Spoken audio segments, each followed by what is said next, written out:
গোপালগঞ্জের ওড়াকান্দি মতুয়া সম্প্রদায়ের হিন্দুদের সবথেকে বড় তীর্থস্থান এটি। এখানেই জন্মগ্রহণ করেন হরিচাঁদ ঠাকুর এবং গুরচাঁদ ঠাকুর। প্রতি বুধবার এখানে পালিত হয় মতুয়া সম্প্রদায়ের মিলন মেলা।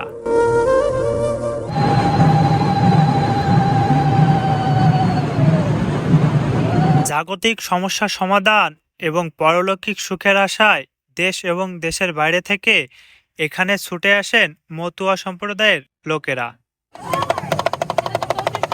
কত টাকা? কত? 1100। হ্যালো ভিউয়ার্স, কি অবস্থা, কেমন আছেন? আশা করি অনেক অনেক ভালো আছেন। আজ আমরা ভ্রমণ করতে যাচ্ছি মতুয়া সম্প্রদায়ের সব থেকে বড় তীর্থস্থান ওড়াকান্দি ঠাকুরবাড়ি। গোপালগঞ্জের প্রাকৃতিক সৌন্দর্য দেখতে দেখতে আমি রওনা হলাম গোপালগঞ্জ জেলা শহর থেকে রামদিয়ার দিকে। এই যে দেখুন, এখানে লেখা আছে ওয়েলকাম গোপালগঞ্জ। রামদিয়া থেকে ভ্যানে করে চলে আসলাম ওড়াকান্দি ঠাকুরবাড়িতে। এটি হচ্ছে ওড়াকান্দি ঠাকুরবাড়ির মেন গেট।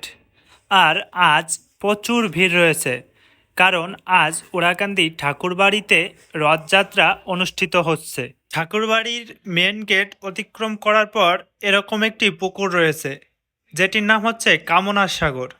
এখানে প্রতি বছর বারণী স্নানের সময় 25 থেকে 30 লক্ষ ভক্ত এসে স্নান করেন। হরিচাঁদ ঠাকুরের নেতৃত্বে ভক্ত জগদীশ এই পুকুরটি খনন করে। ভক্তরা যে কামনা বা বাসনা করে এই পুকুরটিতে স্নান করে, সেই কামনা বাসনা পূরণ হওয়ায় এই পুকুরটির নাম দেওয়া হয়েছে কামনা সাগর।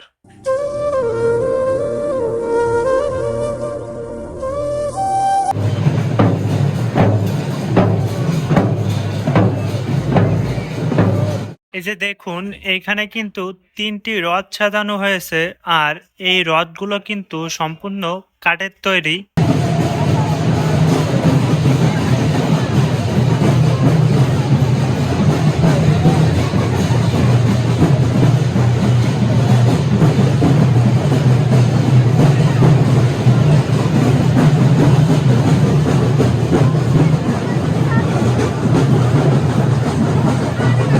ঢুকতেই চোখে পড়ে অংশপতিচাঁদ ঠাকুর ও মতুয়া মাতা শ্রীমতী নমিতা দেবীর স্মৃতি মন্দির। পাশেই ছোট করে রয়েছে হিমাংশপতি প্রসন্ন ঠাকুরের স্মৃতি মন্দির।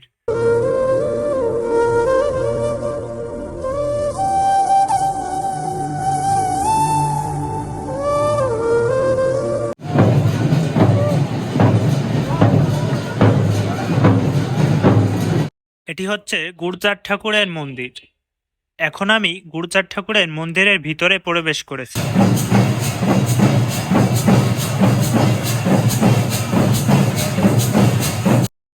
এখানে আসলে মনে একটা ভক্তিপ্রেম জাগ্রত হয়, আর এই মন্দিরগুলো দেখলেই মনটা জুড়িয়ে যায়।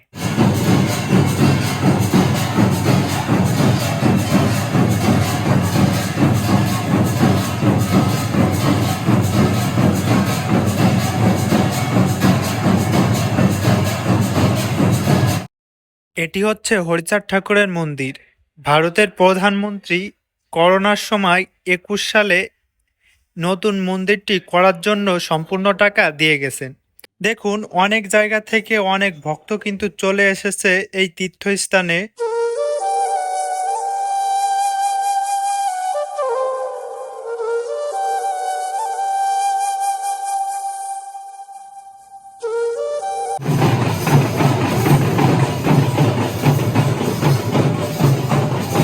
এটি হচ্ছে শ্রীধাম ওড়াকান্দি ঠাকুরবাড়ির দুর্গা মন্দির।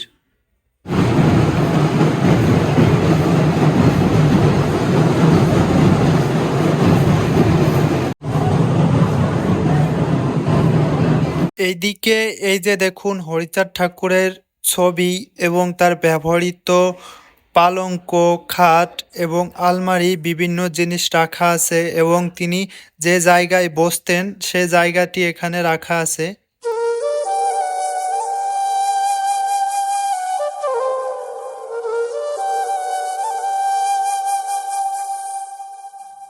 এটি হচ্ছে এখানকার ভিতরে সব থেকে পুরনো মন্দির। এই মন্দিরটি বড় একটি ইতিহাস বহন করে চলেছে, কারণ এই মন্দিরটি নির্মাণ করেছেন শ্রী শ্রী হরিচাঁদ ঠাকুর।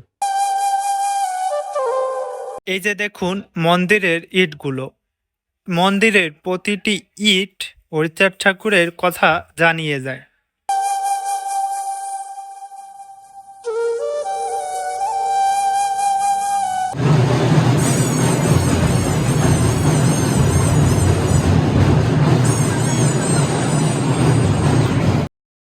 হরিচাঁদ ঠাকুর যে জায়গায় শুয়ে থাকতেন সেই খাটটি এই যে, এটি হরিচাঁদ ঠাকুর ও শ্রী শ্রী গুরুচাঁদ ঠাকুরের আসন। এটি হচ্ছে বিশ্রাম ঘর। এটি সেই ঘর যেখানে হাজার হাজার ভক্ত এসে বিশ্রাম করেন। আর এই দিকে অনেক পুরনো একটি গরুর মাথা রাখা হয়েছে। এটি হচ্ছে ছোটমার আসন।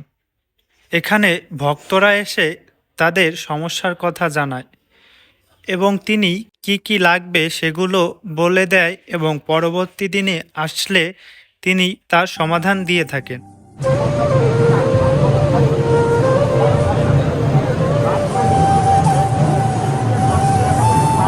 এটি হচ্ছে শ্রী শ্রী হরিচাঁদ ঠাকুরের শয়নকক্ষ।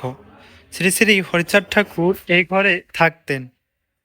হাজার হাজার ভক্ত এখানে এসে ধুলি নিয়ে যায়, কারণ এখানে হরিচাঁদ ঠাকুরের পদচারণ আছে।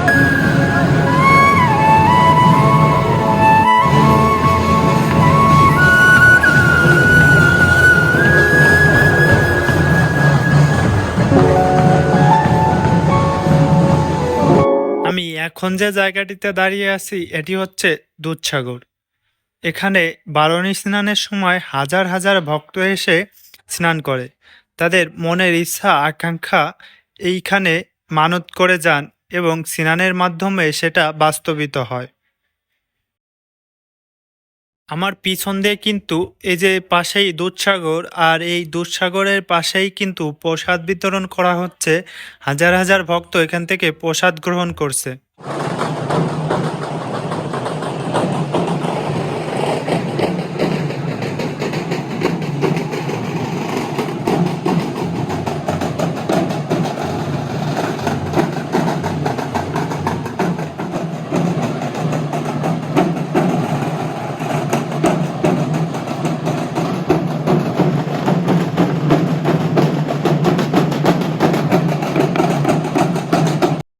এখন আমি চলে আসলাম মেলার ভিতরে। মেলার ভিতরে কিন্তু ভিড়টা দেখছেন, প্রচণ্ড ভিড় রয়েছে। অনেক জায়গা থেকে ভক্তরা কিন্তু এই রথের দিনে ওড়াকান্দি ঠাকুর বাড়িতে চলে এসেছেন।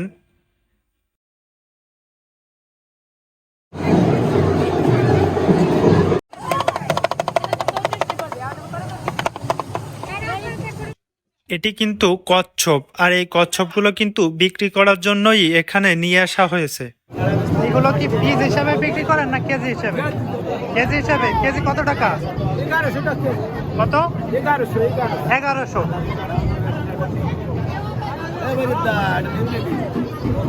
এই জায়গাটিতে কিন্তু বারণী স্নানের সময় ভক্তদের প্রসাদ বিতরণ করা হয়।